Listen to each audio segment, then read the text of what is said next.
will begin this afternoon's session. Many thanks for everyone who's joined. This is one of our insurance risk management sessions, and it's going to be talking about two parts. The first part is all the different types of risks that exist and how insurers and brokers use those risks to calculate the values of policies and the rates of deductibles, and basically setting a risk rating for you over the long term. And the second part is dealing with how you manage those, and really what's in your toolbox comes down to your governance and your bylaws, and how effectively you as a strata corporation manage those with respects to repair, maintenance, inspections, enforcement, and how those impact your liability and your risk. Note of thanks today to Cleveland Doan and White Rock, who are our webinar sponsor, and thanks to all the sponsors who've made these seminars free and accessible to the public. A reminder also, this session is recorded. Please submit any questions through the Q&A. I see Rosemary has already submitted a great question, actually, and it's one that comes up a lot, and I think we need to talk about that because there seems to be a tendency on the issue of stratas trying to avoid claims and just simply paying for repairs, which is problematic in a variety of ways, but it is certainly appealing and attractive for stratas. I'm going to bundle questions, as we often get so many, into topics as opposed to individual sessions. But remember, for privacy reasons, don't include your strata plan number or any information that might identify your strata. Your first name is fine. The speaker email addresses were on the first slide. I'll go back to that at the end so that you have those contacts. If you have any questions, I'm sure they'd be very happy to help you out and answer additional questions. So Steve, without any more delay, Steve Story from BFL Canada is going to do the section on evaluating the risk, and Alison Baker from Clark Wilson is then going to do the section on dealing with how you can manage your risk through bylaws, enforcement, and operational cycles. So Steve, thanks so much for joining us. Yeah, thanks, Tony. I appreciate the opportunity to speak to the guests. Yeah, I'm going to start with evaluating the risk. I think it's important for everyone to understand sort of what insurers look at, and it sort of ties into a number of things, but it ties into sort of, I kind of put it in two buckets: things that are controllable by a strata corporation. There's certain things that insurers look at that are just things that can't be changed, like location, earthquake zones, that sort of thing. But a number of things when it comes to risks in strata corporation, there can be some loss control, risk management done to avoid losses, that type of thing. So things that the insurers look at, construction type, whether it's wood frame, concrete construction. Obviously, wood frame does better typically in an earthquake situation. Concrete does better in a fire situation. Both are majorly exposed to water. These are things insurers look at. They look at year built. Year built tells them how it'll perform in an earthquake. Certain codes are tied to certain years built. It also tells them, the age of major systems, the potential condition of the building, depending, and it sort of leads them down the road of asking more questions on, have upgrades and replacements been done on major systems such as roof, plumbing, heating, electrical, that type of thing. All these things are important because obviously if you've got let's say a 40-year-old building with original plumbing, that does present a higher risk of water loss in a building. And same with electrical heating. The big things right now in the electrical world is, if it's an older building, does it still have fuse panels? Or has it been upgraded with circuit breakers? Fuse panels present more of a risk because they can be tampered with. Higher fuses can be put in, so more current flows, which creates more stress on the system. Those sort of things. Or they're also looking at wiring type. Majority of buildings will have copper wiring, but there is a certain age of building that has aluminum wiring. Aluminum wiring can be okay if everything is done correctly, but often in multi-unit residential properties, people do renovations, and not always are those renovations done as required with aluminum wiring. Sometimes people tie in copper without doing proper connections, that sort of thing. So these are all things insurers are looking at. And these are all things, when you get into upgrades, replacements, types of systems. These are all things that can be changed to present a risk in a better way. Claims history obviously is something insurers look at. They look at, past claims in the building, if there's any sort of a reoccurring issue. Plumbing is another great example with that. If there's been multiple plumbing leaks, issues with failure of piping, that sort of thing, insurers are going to look at a risk and potentially change rates or change deductibles to reflect the claims history. Governing behaviors, that's when you get into bylaws and that sort of thing. Allison's going to touch on that. And then location. Location's a big thing, especially in BC. We have all sorts of different earthquake zones. Certain zones are higher risk, which means that those areas are more likely to sustain more damage in the case of a major earthquake. But we also have different, what we call fuss classes or fuss zones. That's like a fire underwriting survey that's done by an organization, and it really shows what sort of fire protection is in an area, including like pressure of hydrants, fire departments, the equipment those fire departments have, how quickly they can respond to a fire, that sort of thing.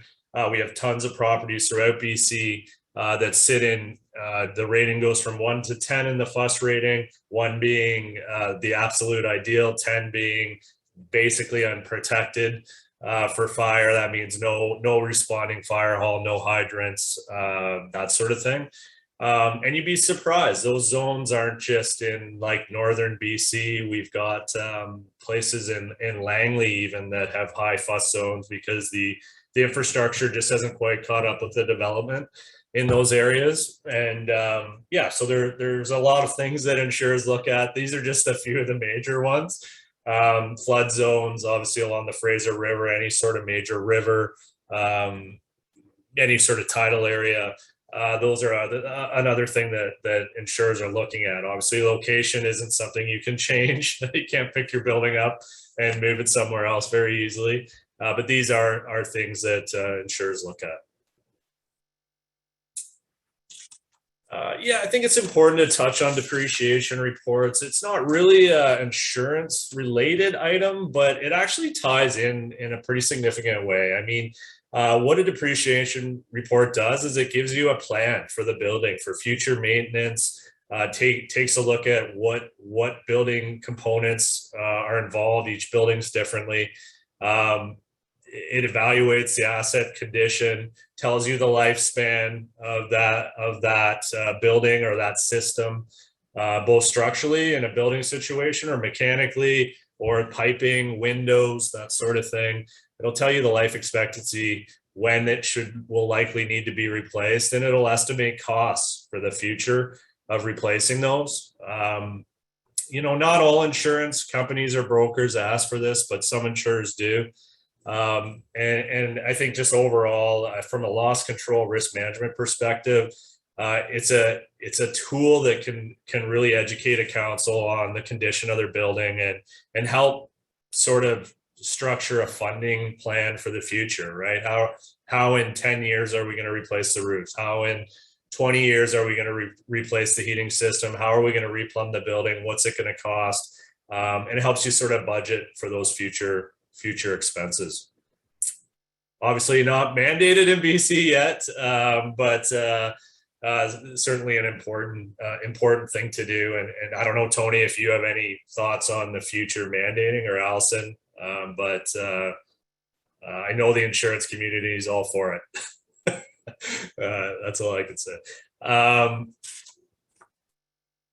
What is the greatest risk? I mean, when you get into what's the most frequent cause of loss, so what are the losses that we see the most of?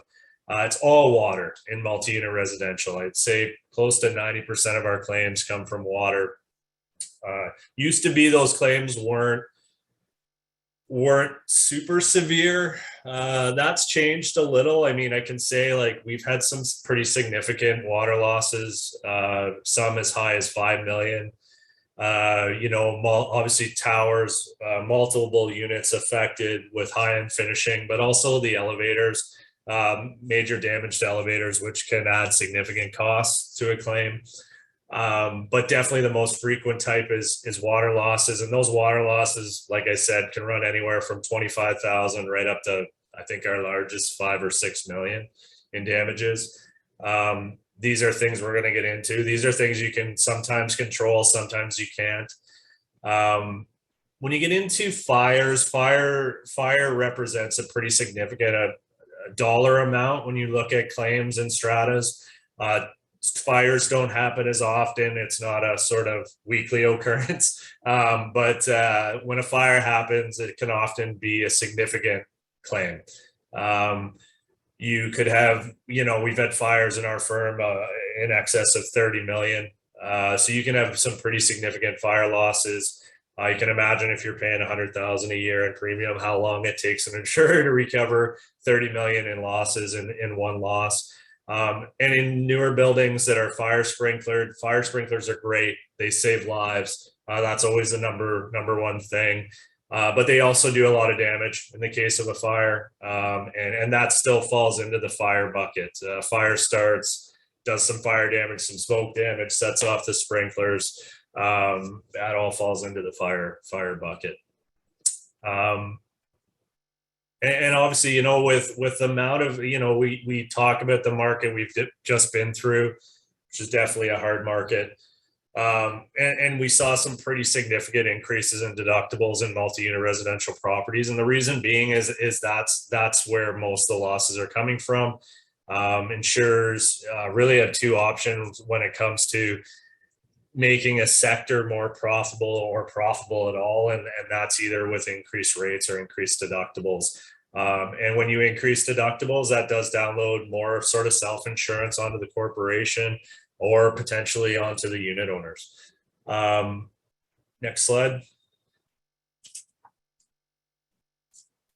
So how do we manage these risks? And some, in conjunction with the depreciation report, which I've told you is a great tool to help you understand when major systems need to be replaced or repaired, and the cost. It's just getting a plan in place for all systems, I think is key. And I've always been a firm believer of a selection process for your trades. And once you've got trades that you trust and have the trades that have insurance, relying on their advice on when things need to be looked at or when they need to be maintained, when they need to be repaired, getting a scheduled service programs in place for those systems is really important. Time flies by, and if there's not a scheduled program, things can get missed. Replacement or renewals of major building systems, we talked about that. Replacing electrical systems, replacing piping, plumbing systems, mechanical systems, all really important. Inspection of strata lots, I think it's an important piece for individual owners. It often gets missed in these discussions of how important in multi-unit residential properties is that individual owners that get their strata lots inspected. That can include just them doing the inspection, but also bringing in professionals for different parts of a unit. I mean, supply hoses, that sort of thing, caulking on tubs, wax seals on toilets. All these things fall into the bucket typically of the responsibility of the unit owner to repair and maintain, and are the source of a lot of major losses in strata corporations when not maintained. And then just funding for future projects, that falls into sort of the depreciation report. But, I think what you hear from most people involved in the industry is if there's funds there to do the project, it often gets done. If there's not funds there to do the project, things can get delayed. And that's when those delays can sometimes lead to some significant claims. So where are the risks in these buildings, like down to the specifics? Hot and cold domestic water systems, buildings do need to be repiped eventually. And it really depends on the construction type, the material, water conditions. But yeah, 20 to 30 years. I've heard from a number of clients and plumbers, sometimes it can be as low as 10 years, right? If depending on the system, But you really, I think it's important to have those systems inspected, make sure you understand the condition of them. If you start to see failure, that's when you really know that it's time to really dig into it and figure it out. Poly B piping is something that insurers are really hesitant to look at right now, buildings with it. Those are things you want to look at potentially replacing, or at least having inspected to get a condition report on it. If you start to see issues, definitely time to look to replace. Heating systems, all sorts of heating systems, whether it's hot water heating for regular hot water, or boiler systems, cooling systems, heat pumps. These are all things that we're starting, especially I would say heat pumps specifically, often don't get maintained properly. These are things that need to have maintenance programs in place, and that you need to be prepared to replace long term. Hot water tanks, often when the warranty's up, it's time for that hot water tank to be replaced. These are all things that that building owners or condo owners or strata corporations can look at, replace, repair, and avoid claims, right? You'll never wipe out the avoidance of all claims, but doing your part in regular inspections, replacement programs, that sort of thing is proven. Actually, if you look at provinces where you have mandated depreciation reports, mandated funding, insurers have started to realize that those buildings do perform better. So yeah, these are all areas that are important. Another, drains, stacks, flushing the drains and stacks is essential. All sorts of stuff goes down those drains, and we do get blocked drains, sewer backup claims on a pretty frequent basis. Having, once again, a maintenance program, a regular planned trade to come in and flush those lines before there's issues is a good way to reduce the amount of loss. 3 years, could be 1 year, right? I think you really need to speak to the professionals that you work with, get an idea of what their recommendation is as far as maintenance for all systems, but the drains and that sort of thing, and then follow their advice as far as regular maintenance, regular flushing, that sort of thing. Another area is sump pumps, grease traps, drains on decks, on roofs, all that sort of stuff. You're in a treat area, those areas need to be cleared. Monitored alarms on sumps are certainly recommended. They're going to tell you if the pump is not working or if it fails before you have a major issue.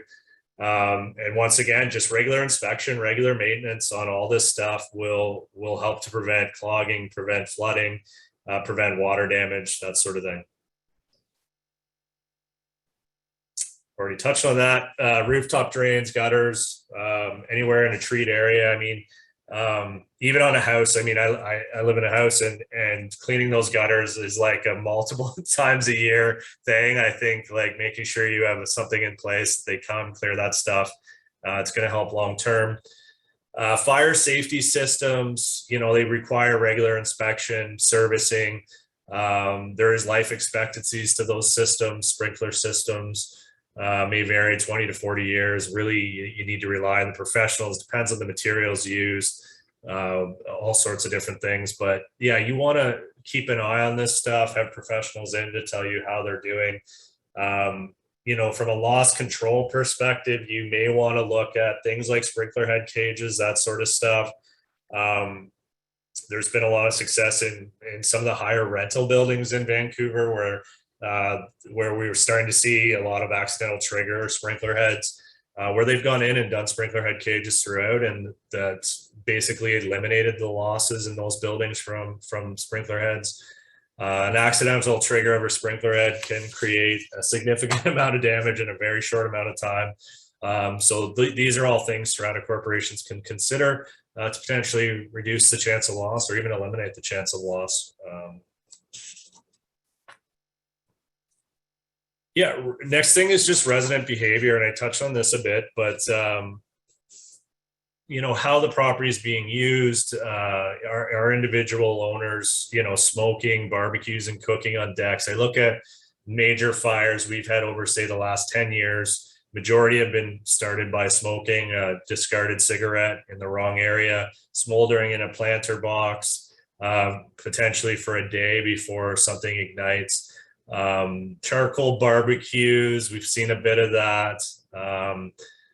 We've seen some, you know, in buildings that have fireplaces, wood burning fireplaces, how ashes are disposed of.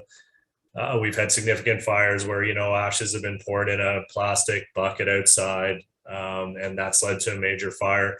So just, you know, I think Allison's going to get into some bylaws around some of this stuff if you want to go that route. Educating owners just about, you know, if you are going to allow smoking in a building, that educating owners on how to properly discard cigarettes, the potential damage, something that it can cause if it's not properly disposed, is another way. Just educating, get your insurance broker out or your representative to talk to the council and the owners about it at the AGM, is a good recommendation as well.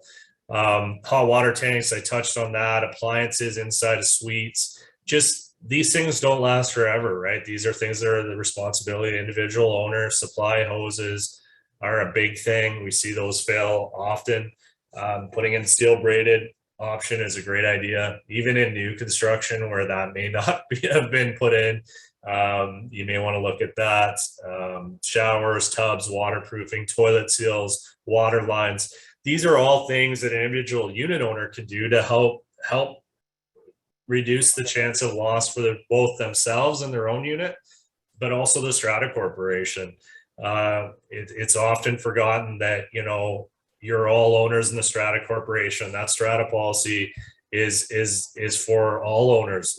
You all own in that building, and anything you can do to reduce the amount of loss or the chance of loss helps in the long term. Save on premiums, deductibles, that sort of thing.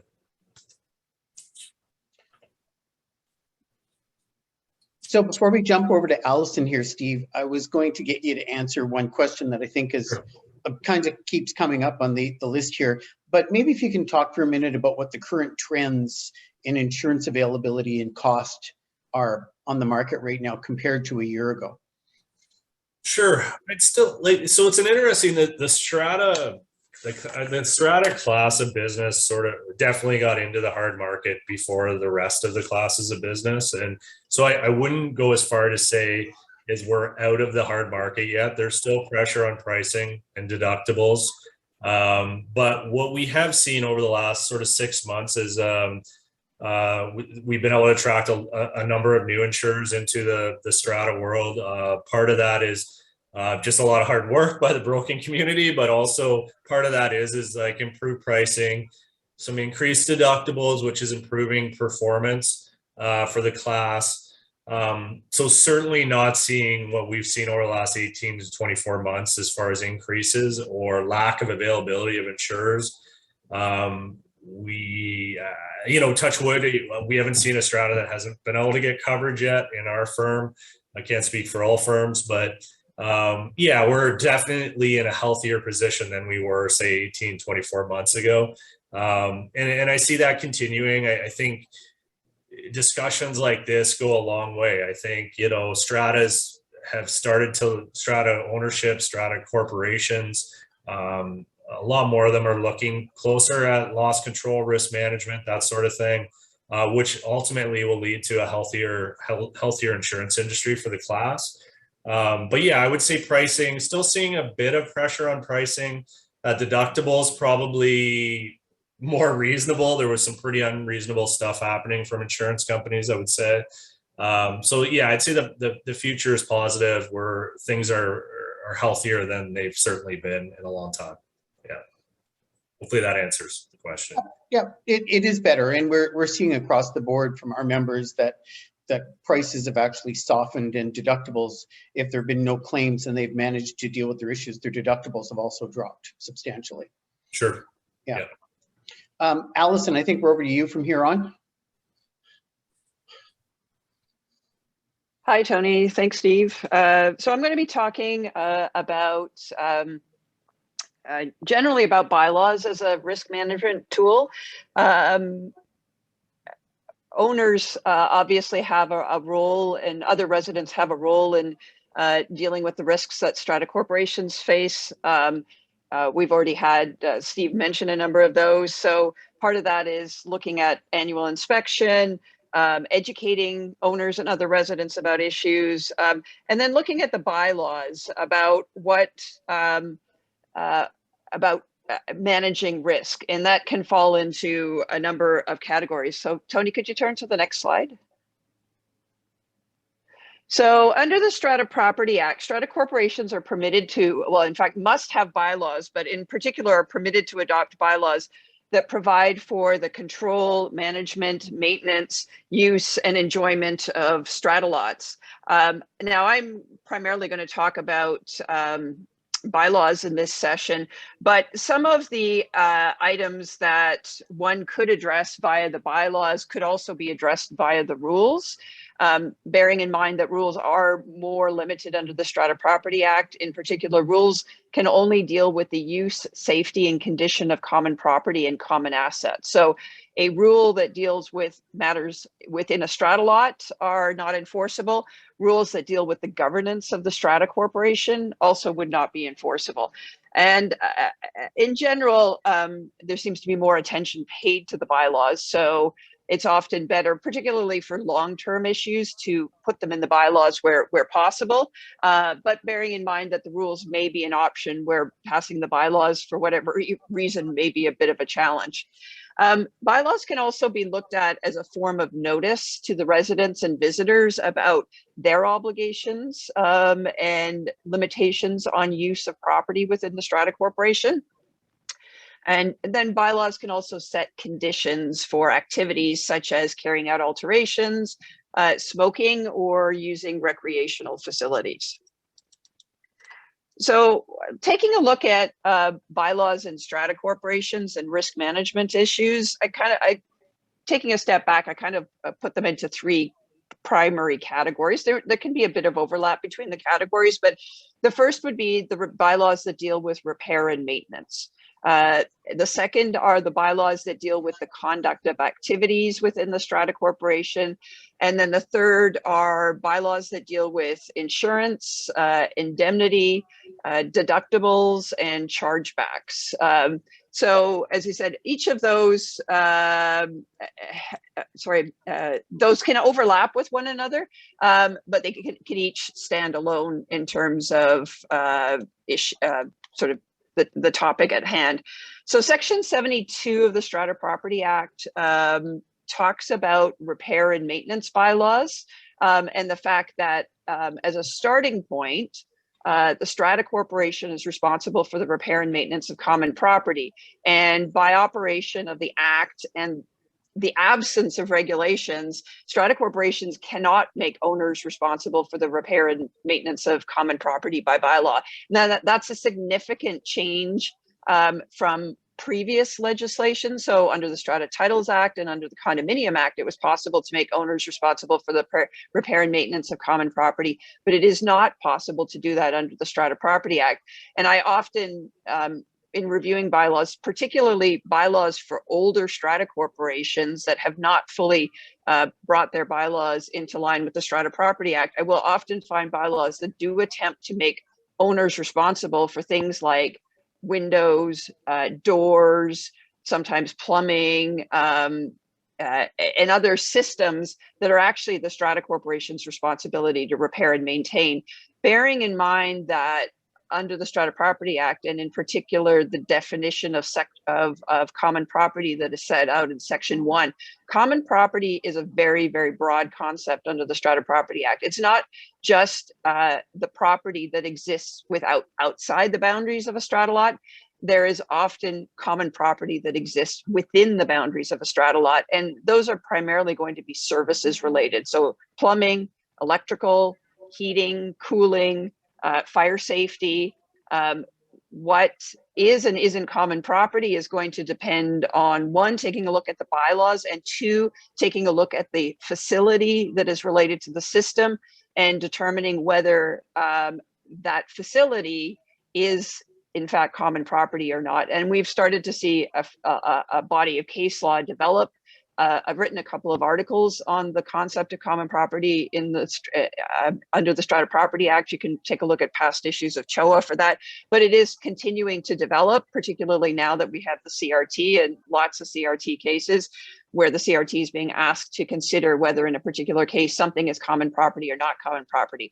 And that's really important for risk management, because I often get approached about claims and with the assumption that the owner has somehow failed to do something because the cause of the loss was something that was in the physical boundaries of the strata lot. And then on further investigation, it actually turns out that what failed was part of the common property, and it was the strata corporation's responsibility to deal with the problem. The presumption under the Strata Property Act with respect to limited common property. So limited common property is common property that has been designated either on the strata plan or by subsequent 3/4 vote resolution that is filed in the Land Title Office as property that is for the exclusive use of one or more strata lots. And so under the Act, it is possible that either the strata corporation is going to be responsible for the limited common property, or the owner is going to be responsible for the repair and maintenance of limited common property. So you actually have to look carefully at your bylaws to determine who is going to be responsible. And there may be, in many cases, a split responsibility. So an owner might be responsible for the repair and maintenance of routine aspects of maintenance, such as cleaning the balcony, and then the major items, or the items that occur less frequently, things like resurfacing the balcony, fall within the strata corporation's obligations. But always start by, one, looking at your strata plan to figure out what the property is, and then secondarily looking at the bylaws to determine whether it's the owner or the strata corporation that is responsible. The presumption with respect to strata lots, and this is going to be things that are part of the strata lot that are not common property, is that the owner is going to be responsible for the repair and maintenance. But the Act does allow strata corporations to take responsibility for the repair and maintenance of aspects of a strata lot. So at the outset of this discussion, Tony alluded to a question that had been posed by one of the attendees about repair and maintenance of strata lots. And there are certainly situations in which it may make sense on a risk management basis for the strata corporation to assume responsibility for something that would otherwise be the owner's responsibility as part of the strata lot. And I think a classic example of that would be steel braided hoses. In theory, the strata corporation could adopt a bylaw that says that all washing machine hoses have to be steel braided, and then leave it to owners to handle. But the reality is, we know that inevitably, unless we've got very diligent and extensive bylaw enforcement, the reality is going to be that one or more owners are not going to replace their washing machine hoses, and claims are going to arise. And so in some cases, it may make more sense for the strata corporation to actually undertake that replacement. Now, in order to do that, the strata corporation, strata corporation would actually have to amend its bylaws, because the standard bylaws would not authorize the strata corporation. Excuse me, I'm just going to get some water. The standard bylaws would not authorize the strata corporation to undertake that replacement. So a bylaw amendment would be required in order to do that. And then the last category I have here is personal property. And this often gets overlooked because it's not specifically addressed in the Strata Property Act in terms of repair and maintenance, other than common assets.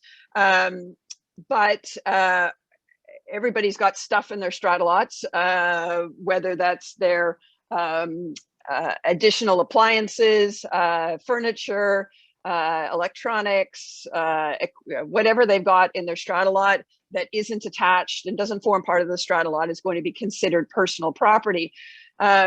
The standard bylaws don't address repair and maintenance of personal property, and certainly the expectation is going to be that individuals are going to be responsible for the repair and maintenance of their own personal property. But there is a decision from the CRT, which is the Civil Resolution Tribunal, that has indicated that if the strata corporation wants to be able to say that the owner or a resident is responsible for the repair and maintenance of personal property, so that ultimately the strata corporation may be able to make a claim back against them because they failed to maintain the personal property, such as failing to maintain their dishwasher, failing to maintain a water purification system that they may have installed. Whatever it is that has been introduced into the strata lot that creates a risk, but doesn't form part of the strata lot, it can be a good idea to actually add something to the bylaws to specifically deal with the obligation of an owner or a resident to repair and maintain the personal property within the strata lot. That would also apply to personal property that's placed on limited common property, such as a barbecue that's placed on a balcony. So under the Strata Property Act and the standard bylaws, the basic premise in terms of repair and maintenance, where repair and maintenance is an obligation, whether it's an obligation of the Strata Corporation or an obligation of an owner or somebody else, is that a standard of reasonableness is generally going to be implied. The Act doesn't specifically deal with this. The bylaws don't, standard bylaws don't specifically deal with this, but this is a principle that's developed out of the case law, which is that one is expected to be reasonable in terms of repair and maintenance, but there isn't a standard of perfection. So one of the challenges that strata corporations often have when dealing with claims against owners for failure of a dishwasher, the water purification system, a washing machine, an ice maker in a refrigerator, is demonstrating that the owner failed to repair and maintain that piece of equipment, resulting in the loss at hand. So one thing that I've started to see become a lot more common lately, and I think this largely ties into the insurance market that we have found ourselves in over the last couple of years, and the recognition that there are sort of typical sources of water damage claims in strata corporations, is that I've started to see a lot more strata corporations asking for bylaws that deal with the standards, going over and above the reasonableness standard that is implied under the Strata Property Act and the bylaws and the case law that's developed as a result. So for example, we might see a bylaw that says that if an owner has a gas fireplace in their strata lot, that they're required to inspect it on an annual basis and provide confirmation of that inspection to the strata corporation. I've seen bylaws that identify, or been asked to draft bylaws that mandate that an owner must repair the hot water tank on certain frequencies. So every 10 years or in accordance with, or 15 years or whatever the lifespan may be, or revert to whatever the manufacturer's anticipated service life of that hot water tank is, and adopt that into the bylaws. The same thing might be done in terms of maintenance. If there's issues that need to be addressed in terms of maintenance, that can also be addressed through the bylaws. I've also seen a lot more specificity or requests for specificity in terms of who's going to conduct repair and maintenance and inspection, particularly for the parts of a strata lot that the owner might be addressing that could be creating problems or could be a source of claims in the future. This often is more frequently done, I'm going to say, in connection with alterations, which I'm going to talk about in a minute. But it could be done in the context of inspection. So, for example, going back to that gas fireplace example, the strata corporation may adopt a bylaw that says that the annual inspection has to be done by somebody who's qualified to do the inspection in the first place, and not just leave it to the owner or the owner's brother or cousin or whatever the case may be in terms of how that inspection is going to be carried out and by whom. And then there's often a built-in requirement to report back to the strata corporation in terms of confirming that the work has actually been done in whether it's repair or maintenance or inspection. It's actually been done in accordance with the terms of the bylaws. Now, of course, one of the challenges for strata corporations is adopting a bylaw like this where higher standards are going to be imposed at the same time imposes more obligations on the strata corporation in terms of bylaw enforcement. There's not a lot of point in adopting bylaws like this if the strata corporation is not going to be prepared to enforce them and has a mechanism in place to actually carry out the enforcement of the bylaws. So, and common examples, as I mentioned, in terms, and this all ties back to Steve's list of risks for strata corporations, is what kinds of things are we seeing that do impose the higher standards. Certainly pretty well anything water related, whether it's the appliances such as the bathtubs, the fixtures to the extent that they're the owner's responsibility to repair and maintain, water line replacement, hot water tank replacement, but it could also be fire related. So things like the gas fireplace and those sorts of repairs and maintenance. So I'm going to skip ahead, Tony, to conduct of activities. Oh, yeah, there we go.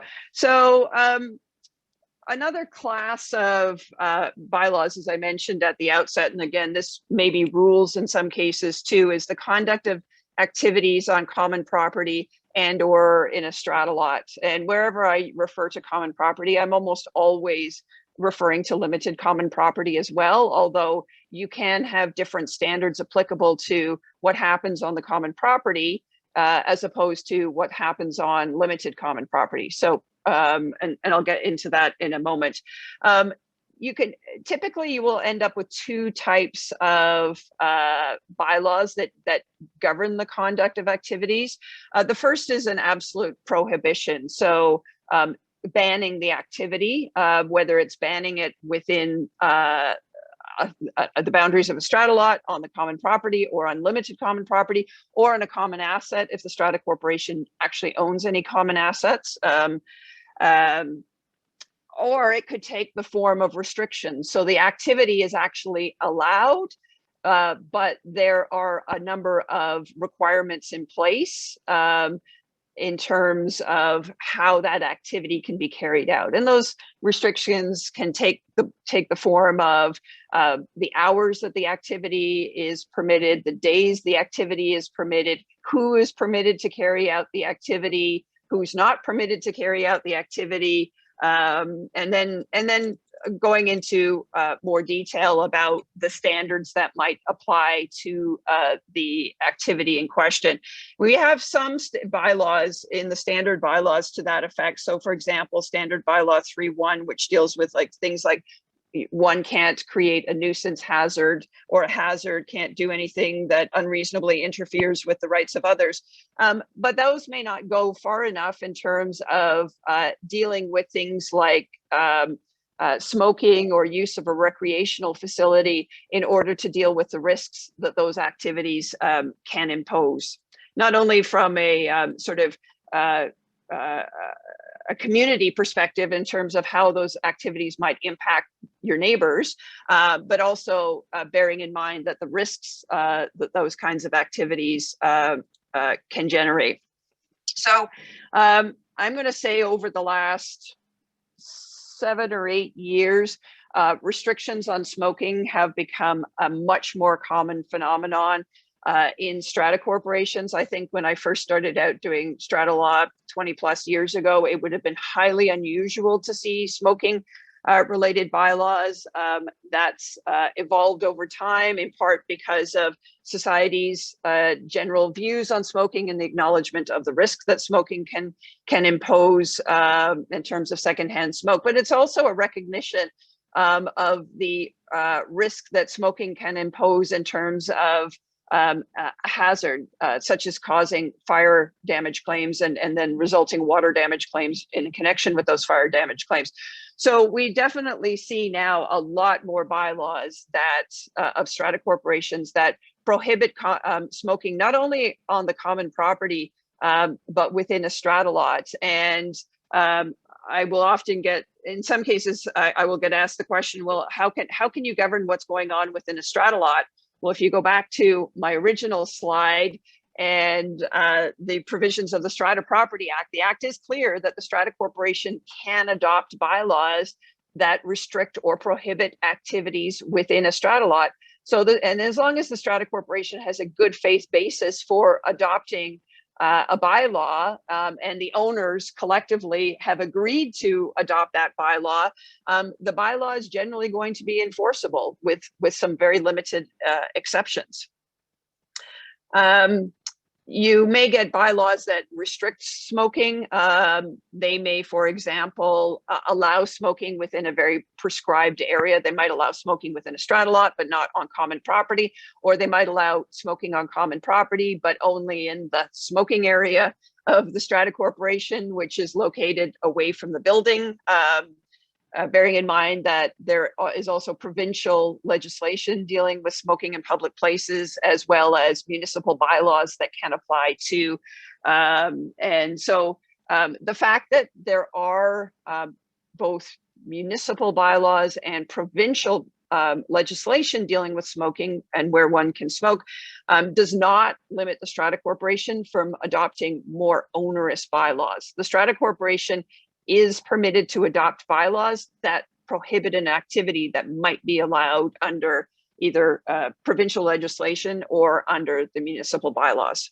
And so tied to smoking, we often now see with the legalization of growing of marijuana or cannabis plants for personal consumption, we have also started to see bylaws that prohibit the planting or growing of cannabis plants, again, because of the potential risk that those types of activities may create. And there's a lot of debate about the risk, but some strata corporations have simply adopted bylaws and said that that kind of activity is not permitted.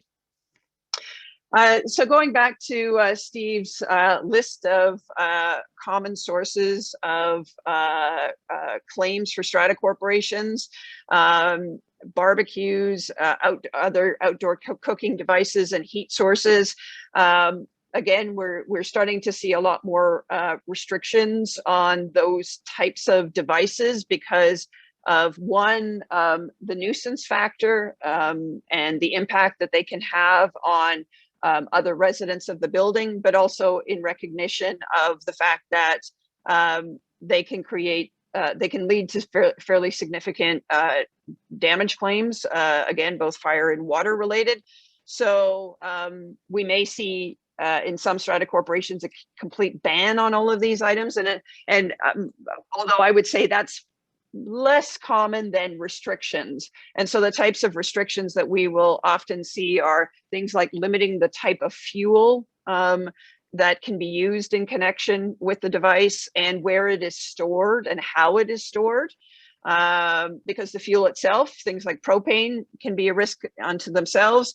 Locating the activity to an isolated, secured area or one that doesn't pose a risk. So it's become more common, for example, to have bylaws that state that one must barbecue a certain distance away from the exterior of the building, whether it's the exterior cladding of the building or exterior windows, because of the risk of damage that those devices can create to the strata corporation. And then some stratas have gone even further and mandated that operable fire extinguishers have to be available and ready at hand when one is using a barbecue in the event of something bad happening in the course of using the barbecue. Another one that I've seen is also mandating that barbecues can't be left unattended while in use. So we're definitely starting to see more and more restrictions, and those restrictions have in many cases evolved because one, the risks that they pose, but also two, the fact that the standard bylaws only go so far in terms of restricting or prohibiting activities. Businesses carried out in a strata lot can create challenges for strata corporations. Residential properties sometimes can be used, depending on the zoning, may be used for business activities. And so strata corporations sometimes go further and adopt a bylaw that will restrict the types of businesses that can be conducted in the strata lots. Things like home-based businesses that don't promote traffic coming to and from the strata lot, don't increase the risk of claims or losses to the strata corporation. Sometimes you may have to take a look at your the strata corporation's insurance policy to see if there's anything in the insurance policy that might dictate what kinds of restrictions should be adopted. We do also sometimes see restrictions on activities being conducted within commercial strata lots. So whether it's an all commercial building or a partially commercial, partially residential building, bear in mind that if it is a partially commercial, partially residential building, the bylaws that are adopted that are going to govern the activities within the commercial strata lots, even if there's only one commercial strata lot, have to be approved by separate 3/4 vote resolutions of the residential owners and the commercial owners.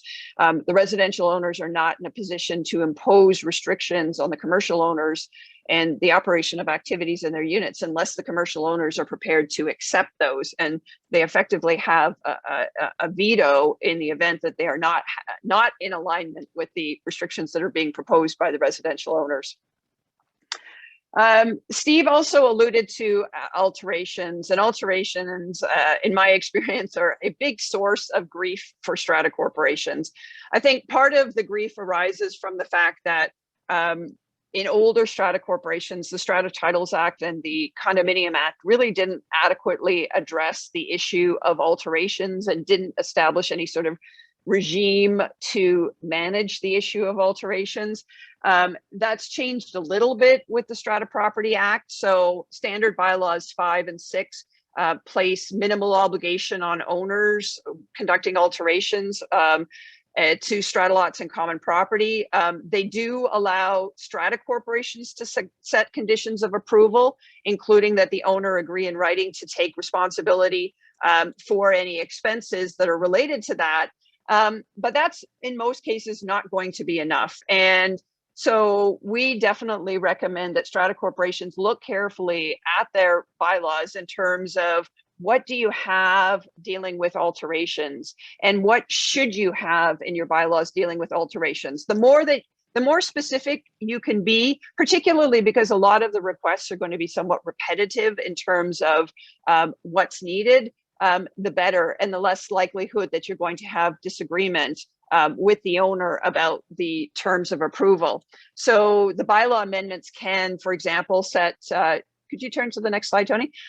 Can set conditions for alterations. So what types of alterations are permitted, what hours of the day, what alterations are not permitted. So in some strata corporations, it's clear that certain kinds of alterations will not be permitted at all. Things like, does the owner have to have insurance, or does their contractor have to have insurance? Some stratas will go further, as I mentioned earlier, and mandate that contractors have to be licensed. They may even prescribe who the contractor has to be. So, for example, I've seen stratas that have adopted bylaws when it comes to alterations involving the sprinkler system that mandate that the owner has to use the strata corporation sprinkler contractor because of the big risks that come with dealing with the fire sprinkler system in the building. The alteration bylaws can also deal with costs and claims related to alterations and establish future obligations, particularly for future owners of the strata lots, with respect to liability, maintenance, and repairs. Now, a lot of this was recently addressed in another session, one of these summer sessions involving alterations. So for more details, I would definitely recommend going back and taking a look at that alteration seminar, but it is definitely one of those areas that is often overlooked because of either the strata doesn't know about the alterations, although I think I'm probably more shocked about the number of strata corporations that know about the alterations and don't want to enforce the bylaws.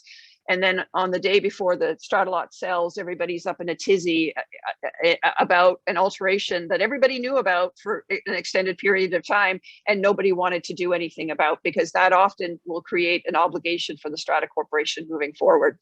So the last category of bylaws that I wanted to touch on today is insurance, indemnity, deductible, and chargeback bylaws. And it's a bit of a mouthful, but they've often come to be combined in sort of one big bylaw or set of bylaws.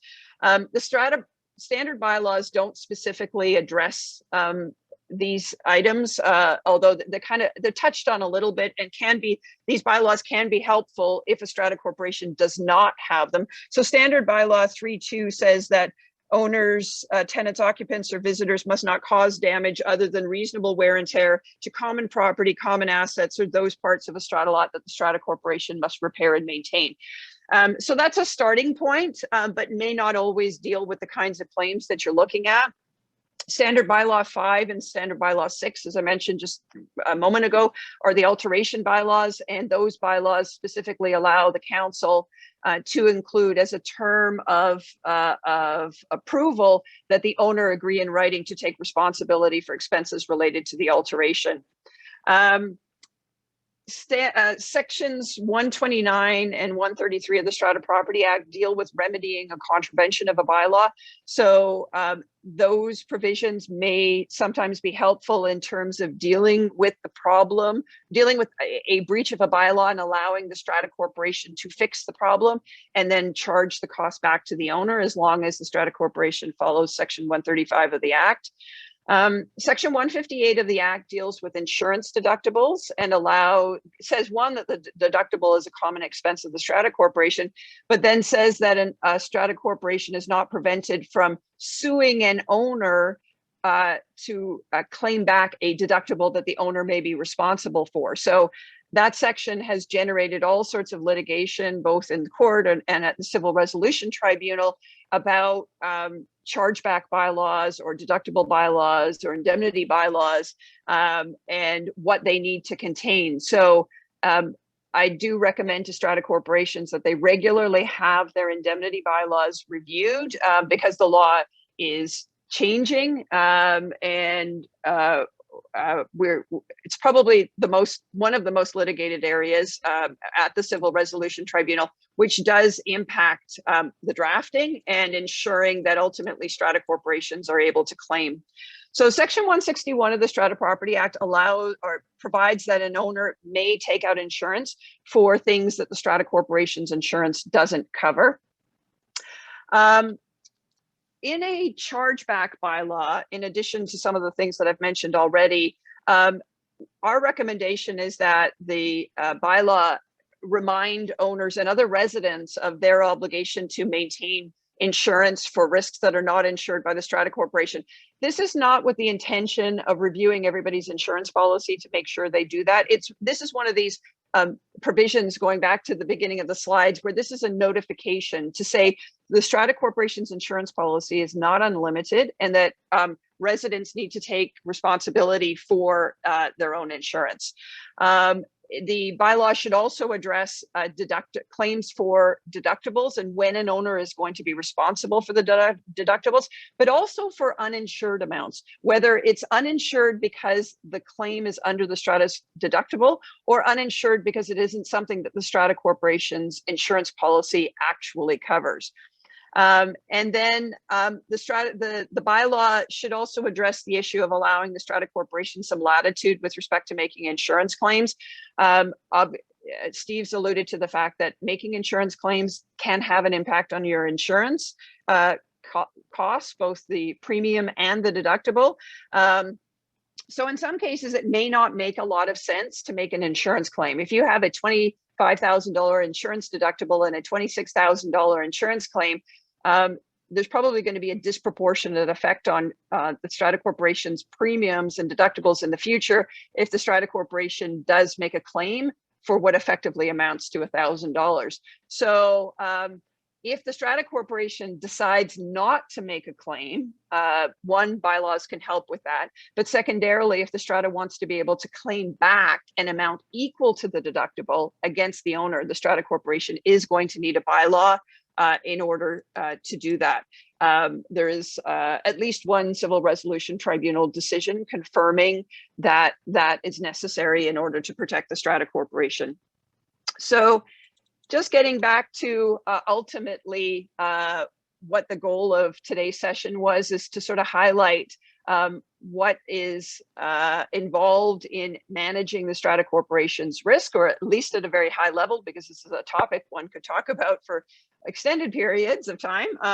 Things like the Strata has to deal with maintenance and repair. The owners have to deal with maintenance and repair. There needs to be a long-term plan, and Stratas have to look at the adequacy of their reserve funding to make sure there's money there when the need arises. But also take a look at your bylaws and also potentially your rules because they are part of the toolbox in terms of helping Strata corporations and owners manage the risks that are associated with Strata corporations. And in conjunction with that, owner and tenant education, so that owners and tenants understand what their role is in helping the Strata corporation manage the risk problems in the Strata. Thanks, Tony. Well, that's great, you guys, through all of those slides so quickly. So we're going to run out of time, but there are some key questions that I really like to get to. So the first question was from Rosemary, and it's a question that I think that both Allison and Steve, you can jump in on. And we have this that comes up quite a lot. Rather than file a claim, the Strata is concerned it's going to have an impact on their future deductible rates and their policy. So, let's say, for example, they have a $50,000 deductible. The claim is $80,000, and it affects several Strata lots. Is it better for them to file a claim and have the work covered, or is it better for them to just pay for all the repairs? Reminding everybody, of course, that unless you've filed a claim, the Strata does not have the authority necessarily to go into a Strata lot to do repairs. So that's a bit of the challenge and the problem that exists here, unless their bylaws have had some very defined amendments. So I don't know, Allison, you want to dive in first? Yeah, I mean, I think that based on the CRT decisions that Strata corporations do have, and I just mentioned this, do have some latitude in terms of making decisions about whether to make insurance claims or not. But then that does raise the issue of, well, if the Strata corporation doesn't make the claim, who is going to conduct the repairs, and how are they going to be addressed? The Strata, obviously the common property repairs are much easier to deal with. There may be some negotiation involved in dealing with the repairs to the owner's Strata lot that arise, that would have been addressed in connection with the claim. Yeah, and I think from my perspective, anyways, I think like you gotta, each situation is different. I think you really need to have the discussion with your insurance broker, right? Does it make sense for us to make this claim, and what's the impact going to be long term on our premiums, or what do you project the outcome to be long term? If we make this claim, what will happen to our premiums? What will happen to our deductibles? It's different in every situation. I mean, if you've got a Strata that's had no claims in 5 years, and they, you're talking about a $30,000 bill in that example, Tony, it may very well make sense to make that claim. But back to Allison's point, if it's $1,000 or $2,000 over the deductible, and in all likelihood, it probably doesn't make sense to make that claim. And sometimes, depending on your broker and the relationships they have, they may be able to help you negotiate that price down to a level that's, in line with the deductible. Often these things can be discussed, and there can be a solution. But yeah, I think the number one rule when this stuff happens is rely on your broker, have a discussion about it. and get their input on what they feel the impact will be, and that'll form part of your decision making in making the claim or not making the claim. I think from this comes a real apprehension from the strata councils, even afraid to call the broker, because they think that just because they call the broker and ask the question, it automatically is going to affect their risk. And we get that comment and feedback a lot. And I think that strata corporations need to understand that their relationship with their broker really gives them access to a lot of information and resource without necessarily going to the next level. Yeah, for sure. I mean, your broker, I mean, I can't speak for every brokerage, but your broker typically would be independent from the insurer. You're dealing with a direct writer, maybe a different situation. It really depends. But I guess if you're speaking about, for example, our firm, we're independent of the insurers. Our team is there to provide advice, whether you're making a claim or not making a claim. And we would like to help you at least be part of that decision-making factor. Obviously, we can only provide input on the future impacts, that sort of stuff, and then a decision needs to be made. But no, you really should be relying on at least your independent broker as a source of information to help you understand what's best and not best to do. So the next question relates to hot water tanks, and this comes up in townhouses, but apartment buildings, but it's almost always in townhouses. Townhouse developments get under the impression that the hot water tank's part of the strata lot, and the strata is never responsible for an insurance claim if the hot water tank fails. But that's not true, of course, because it has to do with the amount of the claim and what was damaged and what's being covered. And I think that we need a bit of an understanding just for townhouse developments when it comes to hot water tanks, that it still may be the strata corporation's insurance policy that covers this claim. Yeah, for sure. I don't know if Allison, you want to comment, but you go ahead, Allison. I can. Yeah, so under the Strata Property Act, the Strata Corporation's insurance policy is required to insure the common property against property damage, but it's also required to insure the strata lot as it was originally constructed by the owner developer. And that principle applies regardless of whether it's an apartment building condominium or a townhouse condominium, or even single family home, because there are some single family home condominiums out there. The only exception would be strata corporations that are bare land strata plans, where the strata lot house or dwelling doesn't show up on the strata plan. So we always have to take a look at what was damaged in order to determine whether the strata corporation's insurance policy is going to respond or not. So if a hot water tank in a strata lot leaks and causes damage to that strata lot or to an adjacent strata lot, or occasionally even to common property, all of those things are going to be insured under the strata corporation's insurance policy. So as if the amount of damage exceeds the insurance deductible, then yes, there will be a claim on the strata corporation's insurance policy. Yeah, I think just to add to that, Allison mentioned it quickly there, but it's not necessarily where the water comes from. If we're talking about water, it's what's damaged, right? And where is it insured? That's the best way to look at it. I think that's sort of what you're getting to. Yeah. Another question has to do with through wall air conditioning systems. There are so many more of them now because of the extreme heat and the cooling requirements. In the alteration agreement or the alteration bylaws, and provided they're applied properly, Allison, can the strata corporation insist that the consultant, the engineer who works for the strata corporation, is responsible to supervise or oversee the installation of these through wall systems? Yeah, I mentioned earlier that we're starting to see a lot more restriction on how alterations are carried out because of the impact that they can have on the strata corporation and the other residents of the building. So having a provision in the bylaws that say if the strata corporation has to hire a consultant or a contractor to give the strata corporation advice with respect to the alteration that's being made, or to inspect the alteration being made, I don't see that there's anything in the Strata Property Act or the case law that prevents that from happening, as long as there's a good faith basis for imposing that obligation. So it would not be uncommon now to see that kind of a bylaw, as we're starting to see a lot more air conditioning units being installed. They can create a number of challenges for strata corporations. So it does make sense that the strata corporation should be getting advice at the same time that the owner is getting advice about the installation. Two more key questions. So Steve, with the high rate of forest fires this year, I'm surprised this didn't come earlier, but I'm glad somebody asked it. Are we going to anticipate seeing any increase in claims with the high rate of forest fires this year?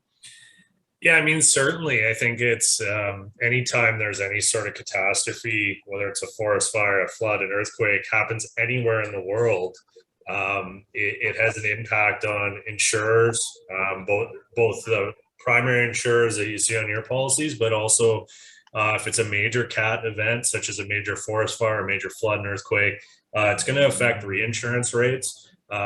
Sometimes not instantly, but any sort of major loss will impact rates, deductibles, long term. Honestly, the fires so far haven't caught the radar as much as you would think because of what else is happening around the world, like some of the floods in Europe and that sort of thing. Actually, the amount of damage that is going to come out of those is significantly more than what's happened here so far. But it certainly does have an impact. All those things impact rates, deductibles, insurance appetite long term. But yeah, it's a wait and see. Honestly, we'll see. Hopefully, we get through the year without significant loss. As it stands currently, it is having an impact in some ways. I should touch on this, is that a number of insurers are currently saying if you're within a certain amount of kilometers from a fire, they won't provide an optional quote. So your current insurer will probably renew.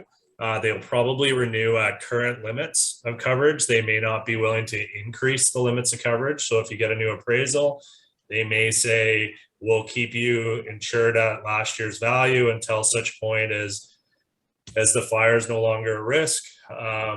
So there are some impacts in the short term as well. You know, you may be looking for an alternative quote for your property, and then you just may simply not be able to get one because insurers are saying, wow, there's a fire close to your property. We're not willing to take on a new risk in that area.